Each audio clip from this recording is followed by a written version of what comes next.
Bonjour à tous, voici une nouvelle recette de sablé, très simple à faire. Voici les ingrédients, donc le beurre, les 3 sachets de sucre vanille, un jaune d'œuf, un œuf entier. Donc ici nous avons un petit peu de levure, ici de la poudre d'amande, du sucre glace et de la maïzena et de la farine fleur si vous arrivez à avoir, la farine spéciale gâteau.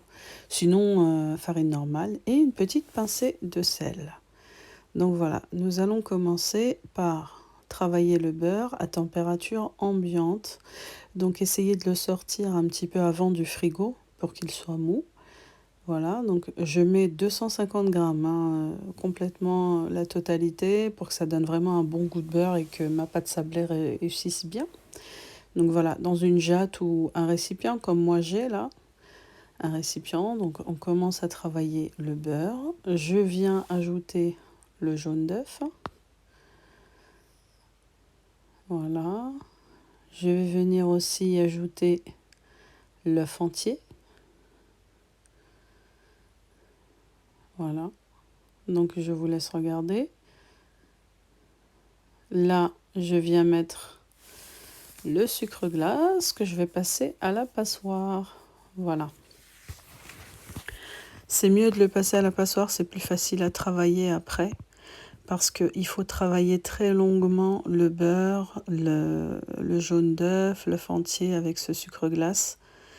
Au début, ça commence à me faire des petites boules de sucre, donc du coup, j'ai préféré le passer à la passoire. Donc voilà, on travaille tout cela bien, bien, bien à la main.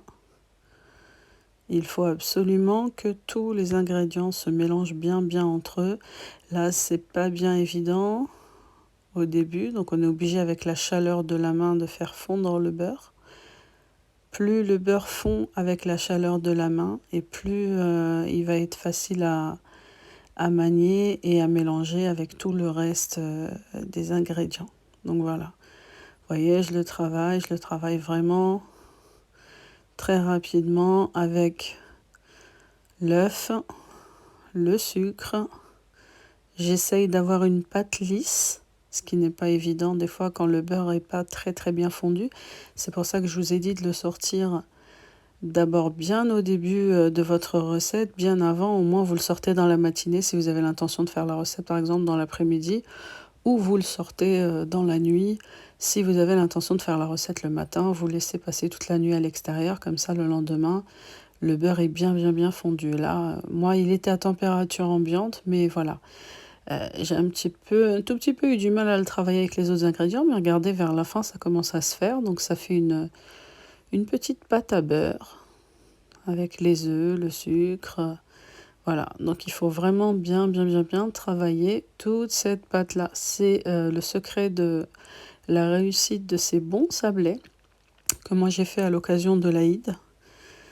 J'ai pas eu le temps de vous les mettre avant, je suis vraiment désolée parce que j'ai des enfants en bas âge et comme ils sont tous petits, j'ai pas trop le temps malheureusement de faire de nombreuses vidéos. Mais bon, j'essaye de faire ce que je peux.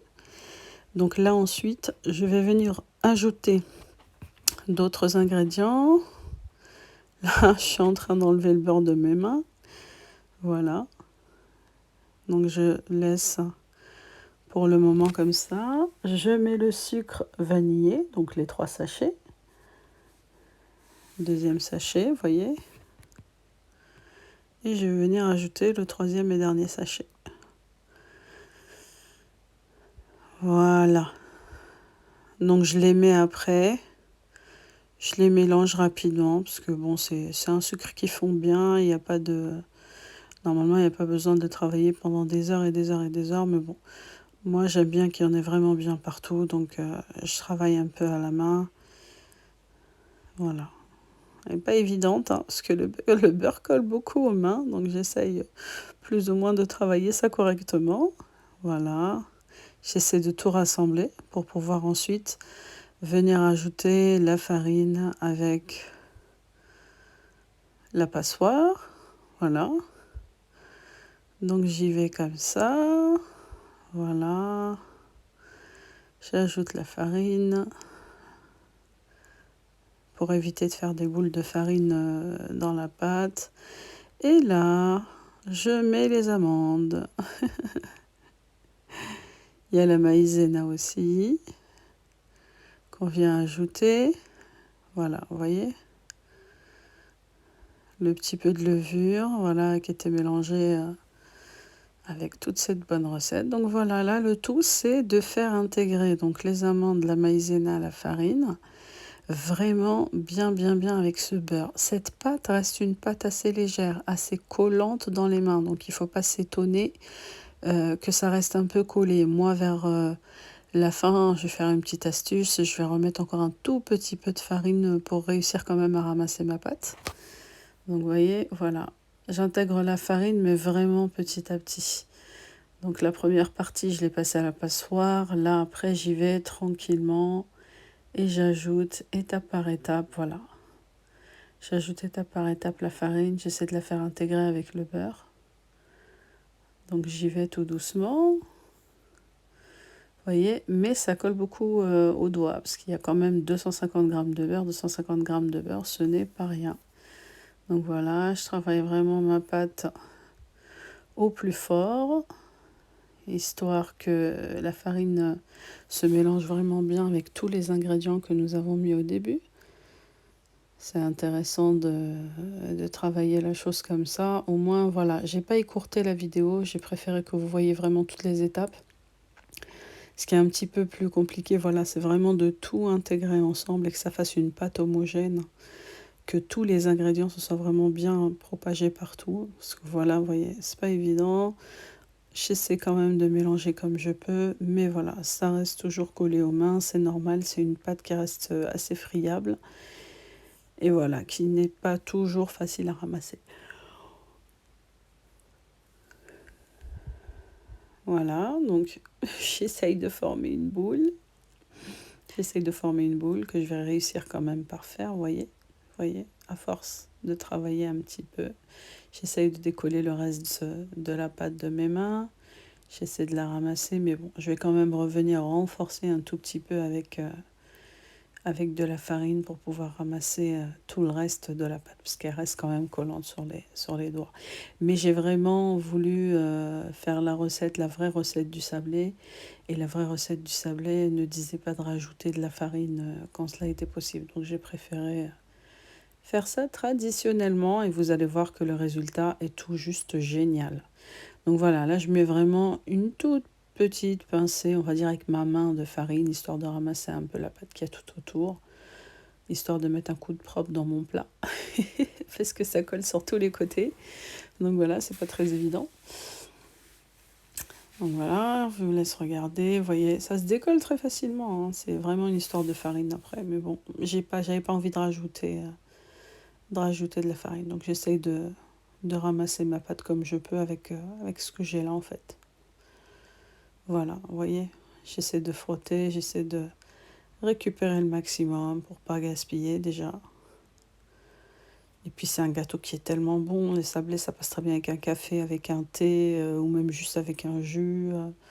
Franchement, je sais que moi mes enfants raffolent. Là j'en ai pas vraiment fait beaucoup, mais habituellement j'en fais plus.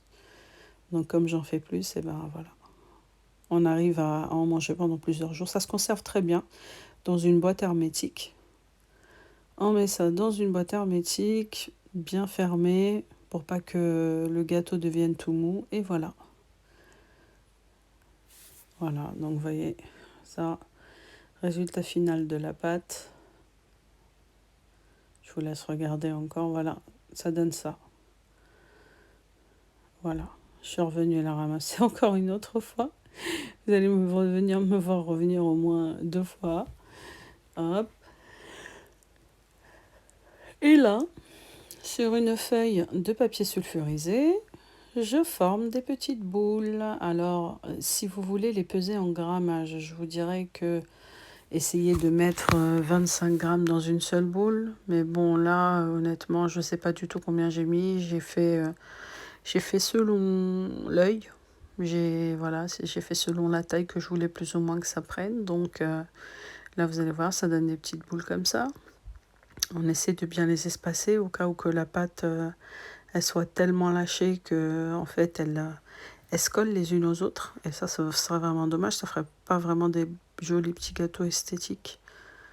Donc voilà, je vous remontre encore une autre boule. Voilà. On les aplatit pas, hein. C'est vraiment des boules qu'on forme en roulant la pâte, ça donne ça. J'arrive avec une petite pipette, propre bien entendu, essayer de faire un trou dedans. Juste comme ça a été un petit peu compliqué. Juste comme ça. Alors ce que j'ai fait juste après avoir essayé là ces trous devant la caméra, donc juste après ce que j'ai essayé de faire, c'est que j'ai pris du film alimentaire que j'ai mis dans la pipette et que j'ai utilisé pour pouvoir trouer mes petits gâteaux, voilà, sans trop les déformer pour qu'ils gardent une belle forme bien ronde. Donc voilà, j'essaye, je continue l'opération, je montre toujours comment je fais mes petits trous dans mes gâteaux.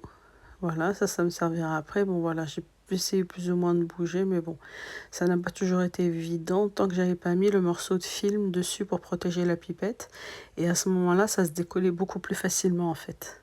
Donc, petite astuce, mettez un morceau de film. Ou alors trouez juste avec le doigt dans ce cas-là, hein. Donc voilà, on les met au four.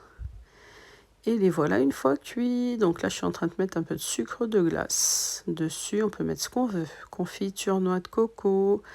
On peut les laisser comme ça, hein, tout court.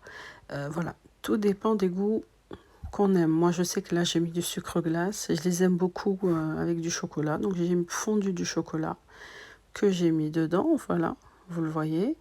Et puis, on décore avec ce qu'on veut. On peut mettre des amandes, des noisettes concassées dessus pour que ça donne un petit style, vous voyez.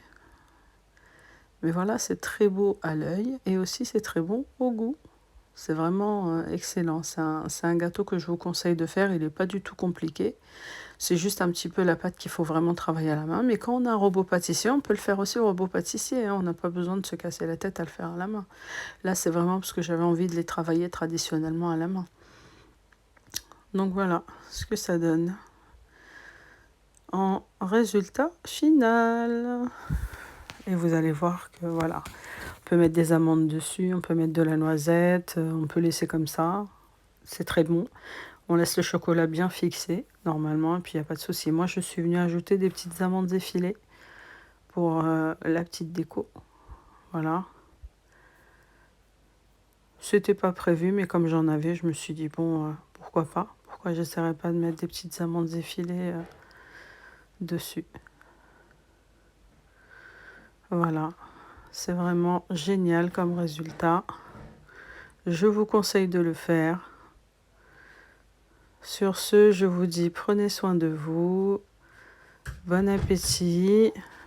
Prenez soin de vous. Profitez bien des fêtes avec vos familles. Et voilà, cette recette, j'espère qu'elle vous plaira.